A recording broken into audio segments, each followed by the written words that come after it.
Welcome back to the Game Collection. I am SuperDerek, and this is Hexyz Force.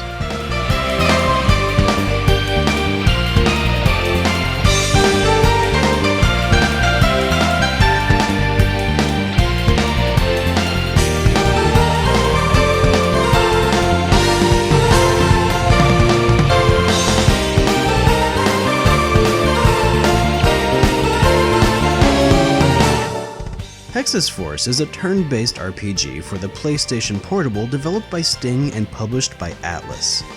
Hexyz Force currently has the distinction of being the most expensive game to purchase on the PSP, but does that high price tag translate into fun gameplay?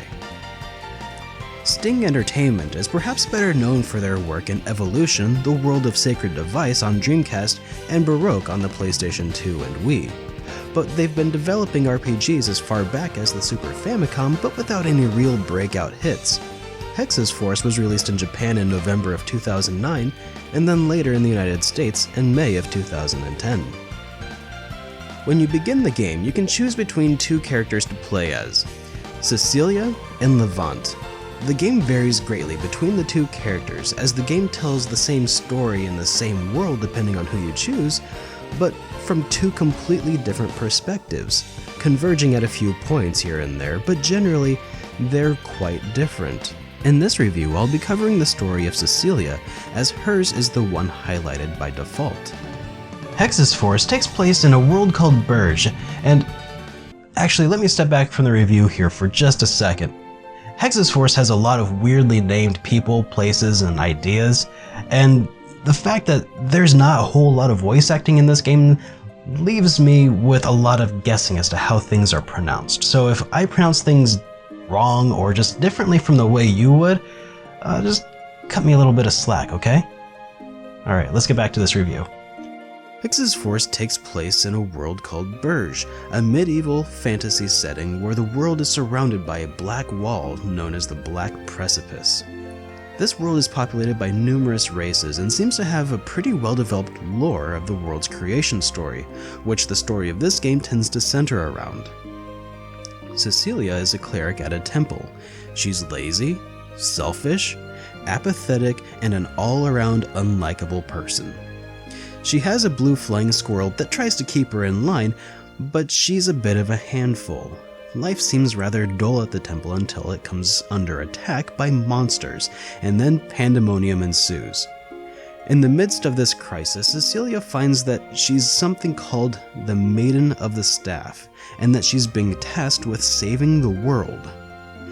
Thankfully, Cecilia gradually becomes a more bearable person who acts more and more like an actual human being as the game progresses. And in the meantime, we still at least have three other, not only interesting, but likable characters who accompany you for the majority of the game. I feel like the creators of Hexyz Force really wanted to create a story that focused heavily on character development, and then sort of missed the mark, at least with Cecilia. In an attempt to show how she came from point A to point B, they inadvertently created a protagonist that I think a lot of people are going to have a hard time rooting for at point A. Like I said, later on she does get better, but in the meantime she's just really annoying.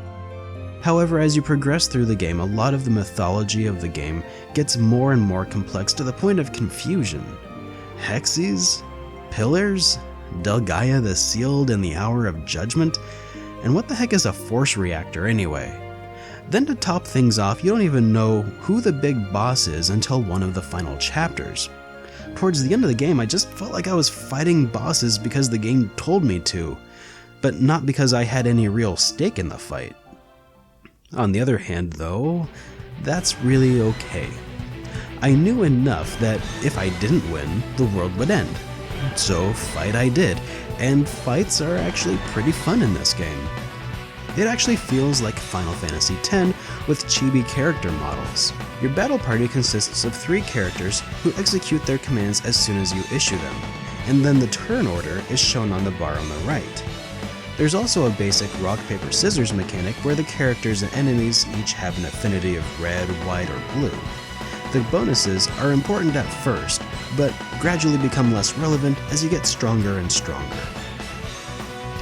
Outside of battle, world navigation takes place by choosing points on a map, but exploration takes place from a third-person, top-down perspective, with a rotating camera angle.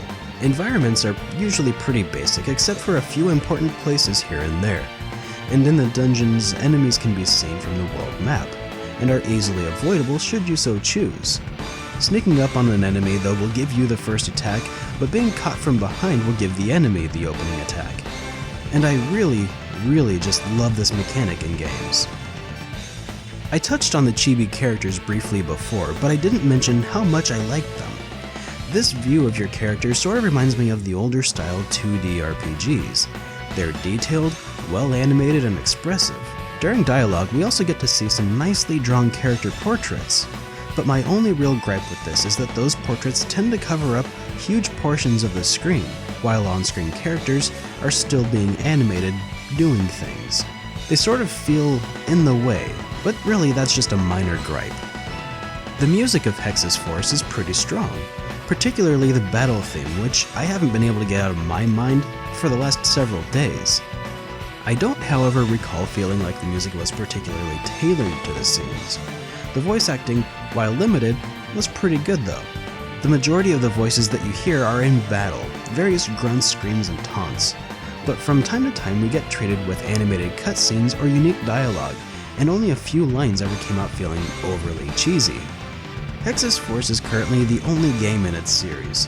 There haven't been any sequels or prequels made so far, but with the rich mythology that they've created, I think that there could easily be a prequel or two. In fact, I think this game is sort of asking for one. But with the relative obscurity of this game, a new entry doesn't feel very likely. Loose copies of Hexyz Force can be picked up for around $50, but complete copies tend to run around $80. But is Hexyz Force really worth that $80 price tag? Honestly, I don't know if I'm qualified to answer that yet. After all, I've only played through Cecilia's quest, and Levant's quest is still ahead of me. But I'm going to give it a playthrough, and then I'll give you an answer to that question next time on the Game Collection.